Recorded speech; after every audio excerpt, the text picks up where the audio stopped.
पत्रकार दिवस के उपलक्ष्य में मुंबई में आरपी न्यूज नेशन जनसंपर्क कार्यालय पर पत्रकारों का सम्मान समारोह आयोजित किया गया था। हिंदी पत्रकार दिवस पर मेट्रो दिनांक के प्रधान संस्थापक दीनानाथ तिवारी जी, सत्यप्रकाश सोनी जी, विनय दुबे जी, राजन मिश्रा जी, प्रवीण राजगुरु, रवि गौड़ी जी, डॉक्टर DS तिवारी जी, चंद्रप्रकाश यादव जी, अरविंद दुबे जी, मनीष शुक्ला जी और इस कार्यक्रम में विभाग के भाजपा नगर सेवक विनोद मिश्रा, शिवसेना नगर सेवक आत्माराम चाचे, राष्ट्रवादी कांग्रेस के नेता वैभव भरड़कर सहित अन्य मान्यवर भी उपस्थित रहे।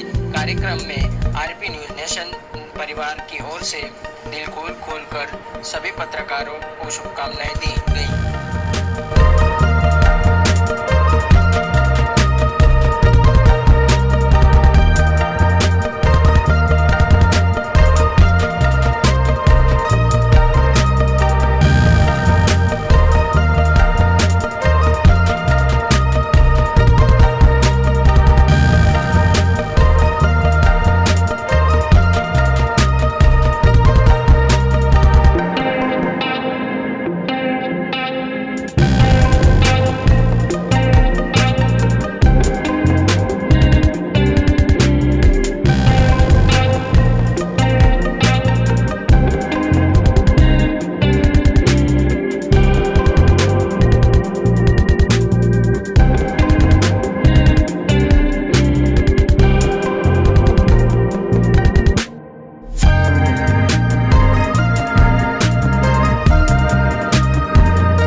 सर, क्या कुछ कहना चाहेंगे? आज पत्रकारों का दिन है और आपने मान सम्मान दिया, क्या कुछ कहना चाहेंगे सर?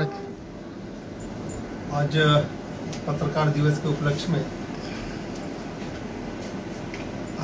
आरपी न्यूज नेशन द्वारा आयोजित पत्रकारों के सम्मान में जो कार्यक्रम रखा हुआ उसमें मुझे उपस्थित रहने का मौका मिला और आज के इस शुभ अवसर पर सभी यहाँ पर जो उपस्थित हैं और आरपी न्यूज नेशन के जितने व्यूवर्स हैं और जो लोग देख रहे हैं, जो लोग नहीं भी देख रहे हैं, उनके माध्यम से मैं सभी पत्रकार भाइयों को, बहनों को ढेर सारी शुभकामनाएं देता हूं और ढेर सारी बधाई देता हूं। साथ ही साथ कुछ बातें बताना चाहता हूं कि पत्रकार या मीडिया को अगर सही मायने में बोला जाए तो माध्यम, और ये माध्यम अलग अलग हो सकते हैं। इलेक्ट्रॉनिक मीडिया हो सकते हैं, प्रिंट मीडिया हो सकते हैं, यूट्यूब के चैनल हो सकते हैं, अलग अलग वेब चैनल हो सकते हैं। लेकिन जो माध्यम है, जैसे जनप्रतिनिधि है, जनप्रतिनिधि जनता और प्रशासन के बीच में कड़ी का काम करता, माध्यम बनने का काम करता है। लेकिन मीडिया जो है, जो पत्रकार है, वो चार लोगों में, चाहे प्रशासन हो, जनप्रतिनिधि हो, फिर शासन हो, जनता हो, यहाँ तक कि जो हमारी अदालतें हैं, जो न्यायमूर्ति हैं, उन तक आवाज़ पहुँचाने का काम मीडिया के माध्यम से होता है। तो इतने सशक्त पिलर का आज दिन है, उस उपलक्ष्य में मैं ढेर सारी बधाई देता हूँ और साथ ही साथ सरकार से मांग करता हूँ। हम लोग लगातार मांग कर रहे हैं, कई पत्र लिख चुके, हमने भी पत्र लिखा, देवेंद्र जी ने भी लिखा, लगातार मांग हो रही है कि हमारे करीब सैकड़ों पत्रकार, 120-130 के आसपास जो पत्रकार हैं, जिनकी इस कोविड काल में कोरोना के संक्रमण से डेथ हो गई, तो डायरेक्ट पत्रकारों की डेथ हुई है। अगर हम निकालेंगे उसका रिवर्स जाएंगे कि उनके इन्फेक्शन की वजह से उनको बाहर निकलने की वजह से उनके परिवार का आंकड़ा निकालेंगे तो मुझे लगता है और कोई और ही बड़ा आंकड़ा निकलेगा। लेकिन हमारी बार बार मांग है और अभी भी आज भी इस दिन पे माननीय मुख्यमंत्री महोदय से, माननीय महापौर महोदय से मांग कर रहे हैं कि इनको फ्रंट लाइन वॉरियर्स में शामिल करें। जो फ्रंट लाइन वॉरियर्स के लिए क्राइटेरिया है तो उनको वैक्सीन टाइम पे होना चाहिए, उनको नहीं उनके परिवार वालों को होना चाहिए, क्योंकि दिन भर वो जहाँ पे नेता जाते हैं, जहाँ पे अधिकारी जाते हैं, जहाँ पे डॉक्टर जाते हैं, जहाँ पे नर्सेज जाती हैं, जहाँ पे मेडिकल फैसिलिटी वाले लोग जाते हैं, चाहे मेडिकल स्टोर हो कोई भी, वहाँ हर जगह पत्रकार जाता है। मुझे लगता है कि इससे न सरकार ना वाकिफ है, ना ही प्रशासन ना वाकिफ है।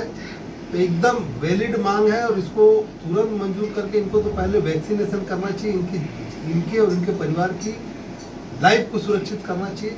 उसके बाद जिनकी डेथ हुई, जो फ्रंट लाइन की क्राइटेरिया है, जो कंपनसेशन कर्मचारियों और अधिकारियों को मिलता है, इन परिवारों को भी मिलना चाहिए। सर, जिस तरह से यूट्यूब चैनल पे आज आप देख रहे हैं, यूट्यूब चैनल जो अपना एक सोशल मीडिया जो फास्ट चल रहा है सर, उसमें आज काफ़ी पत्रकार और कैमरामैन जो सैटेलाइट से निकल के इसमें काम कर रहे हैं, खुद का एक प्लेटफॉर्म बनाया, खुद का एक नाम बनाने के लिए।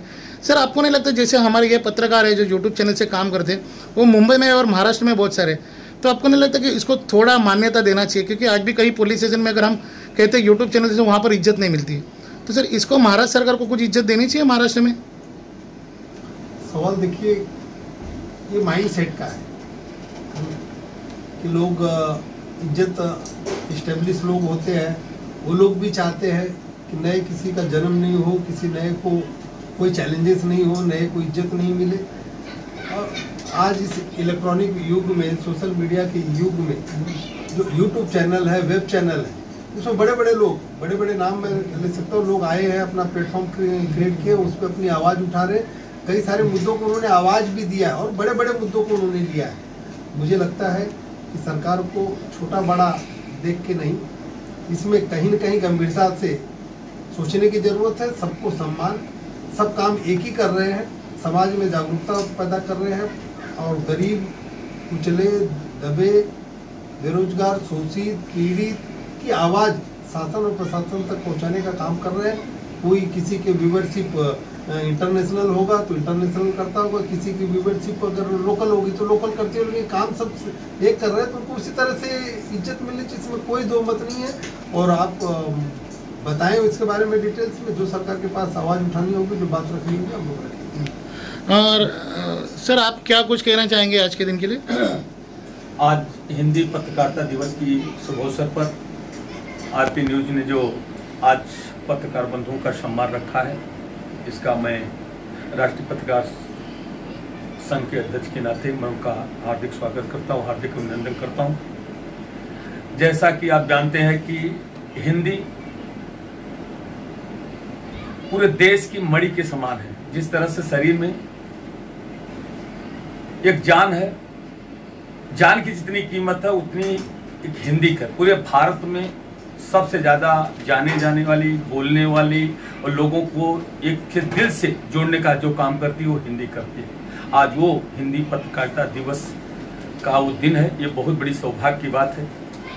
जैसा कि अभी 2 मिनट पहले हमारे विरोधी पक्ष के नेता मनपा के विनोद मिश्रा जी बता रहे थे कि जिस तरह से हमारे पत्रकार बंधुओं का कोरोना के समय में मौत हुई और आज घर से बेघर हो गए। आज इतना बड़ी दुख है, इतनी बड़ी विडंबना है कि आज चाहे केंद्र सरकार हो चाहे राज्य सरकार हो, हर सरकार के प्रतिनिधियों को जब भी कोई छोटी मुद्दा हो, बड़ा मुद्दा हो, उठाने का काम, बताने का काम पत्रकार बंधु करते हैं। मगर आज पत्रकारों के ऊपर कोई ध्यान नहीं दे रहा है। जबकि आप जानते हैं, जब चाहे नगर सेवक हो, चाहे विधायक हो, चाहे मंत्री हो, सबको कुछ न कुछ राशि मिलती है, पगार मिलता है, उनको वीआईपी ट्रीटमेंट मिलता है। हम वीआईपी ट्रीटमेंट नहीं चाहते हैं, मगर ये चाहते हैं कि ऐसे समय जैसे कोरोना जैसा समय है, ऐसी स्थिति में पत्रकार बंधु हर जनप्रतिनिधियों के साथ में घूमते हैं और लोगों की आवाज उठाने का काम करते हैं, चाहे हॉस्पिटल हो, चाहे शासन प्रशासन, हर जगह जाते हैं, मगर उनकी सुरक्षा की कोई व्यवस्था नहीं। आज जिसकी वजह से रिजवान सिद्दीकी जैसे बड़े बड़े पत्रकारों से लेकर कम से कम महाराष्ट्र के अंदर लगभग 100 से 30 पत्रकारों की मौत हुई है, महाराष्ट्र में, जैसा कि मैं जानता हूं। आज ये बहुत बड़ी वेदना है कि कोरोना के समय में कम से कम 70 से 80% पत्रकार बेरोजगार हुए हैं, नौकरी से उन्हें बैठा दिया गया है। स्थिति बहुत नाजुक है। हर ओर केंद्र सरकार हो, राज्य सरकार सबके ऊपर ध्यान देती है कहीं ना कहीं, मगर पत्रकार स्वाभिमानी होता है। पत्रकार के ऊपर कोई किसी का ध्यान नहीं है कि उनका परिवार कैसे जिएगा, उनका परिवार कैसे चले, चाहे यूट्यूब का हो। अरे यूट्यूब हुआ बड़ा नेशनल चैनल होता है, वो बड़ी आवाज उठाती है। यूट्यूब हुआ तो लोकल समाचार उठाता है। नवभारत टाइम्स से बड़े जो पत्रक हैं वो नेशनल मुद्दे उठाते हैं, साप्ताहिक जो अखबार है वो लोकल मुद्दे उठाते हैं तो सब पत्रकार ही ना, एक दूसरे को जोड़ने का, लोगों की आवाज उठाने का काम करते हैं। मगर अभी हमारे विरोधी पक्ष के नेता विनोद मिश्रा जी हैं, मैं उनसे विनती करूंगा, आग्रह करूंगा कि ये आवाज हम पत्रकारों का दर्द केंद्र सरकार, जो कि आपकी केंद्र की में सरकार है, ऐसे वहां तक पहुंचाने का काम करें कि जो पत्रकारों को, जिस तरह से उत्तर प्रदेश में योगी सरकार को धन्यवाद देना चाहते हैं, वहां पे पत्रकारों की बड़ी अहमियत दी गई है। वहां पे उनको जो वैक्सीन लगाने का या जो भी है उनको बराबर सुविधा दी गई है। जहां भी पत्रकारों की ऐसे घर उनकी मौत हुई तो उसके लिए भी राहत दी गई है, उनको राहत दी जा रही है। तो इस स्थिति में केंद्र सरकार के अलावा राज्य सरकार में भी पत्रकारों को सुविधा देनी चाहिए और फ्रंट लाइन में लेना चाहिए। जैसे वैसलीन का मुद्दा हो या कोई मदद राशि हो, क्योंकि पत्रकार स्वाभिमानी होता है, किसी से मांग नहीं सकता, मगर ये जनप्रतिनिधियों का भी काम होता है। जैसे मिश्रा जी है और लोग भी, अभी हमारे बीच में हमारे वार्ड के नगर सेवक सम्माननीय आत्माराम चाचे साहब उपस्थित हैं, उनकी महाराष्ट्र में सरकार है। मैं पुनः उनसे आग्रह करता हूं, मैं अपने शब्दों को पुनः दोहराना चाहता हूं कि जिस तरह से हर जनप्रतिनिधियों को हर सुविधा दिया जाए, वीआईपी ट्रीटमेंट, में वीआईपी ट्रीटमेंट की बात नहीं कर रहा हूं, मगर हमको सुविधा ये दी जाए जैसे वैक्सीन हो, हम हो, तो इससे हमारे परिवार को भी, क्योंकि हम एक दूसरे से टच में रहते हैं, पुलिस प्रशासन को भी, पुलिस प्रशासन जो अपनी रक्षा करती है महाराष्ट्र के अंदर कोने कोने घूमती है, आज उनके परिवार के लोगों को 65 से 70 वर्ष की बूढ़ी माँ थी, वो दर्द लेके भटक रहा था। बात हम पत्रकारों से गुहार लगा रहे थे, नहीं हमारे बच्चों को और हमारी माँ को वैसे नहीं लगाना चाहिए। तो ये सरकार को, महाराष्ट्र में सम्माननीय उद्धव ठाकरे साहब की सरकार है, हमारे जो जनप्रतिनिधि, मैं उनसे भी आग्रह करूंगा कि ये आवाज आप जनप्रतिनिधि हैं वहां तक पहुंचाएं, और पत्रकार हो चाहे पुलिस हो, जो एक दूसरे को जोड़ने का काम करते हैं उनको भी मदद करें। और यही मेरी अपने जो दर्द है वो आप लोगों को पहुंचाने का काम किया है। केंद्र सरकार के लिए विनोद मिश्रा जी, राज्य सरकार के लिए सम्माननीय आत्माराम चाचे जी, मैं विनती करता हूं पत्रकारों की सुविधा और उनको फ्रंट लाइन में लाने की कृपा करें। अपने शब्दों को विराम देते हुए धन्यवाद। राजेश भाई, क्या कुछ कहना चाहेंगे इस बारे में आप? आज हिंदी पत्रकार दिवस है।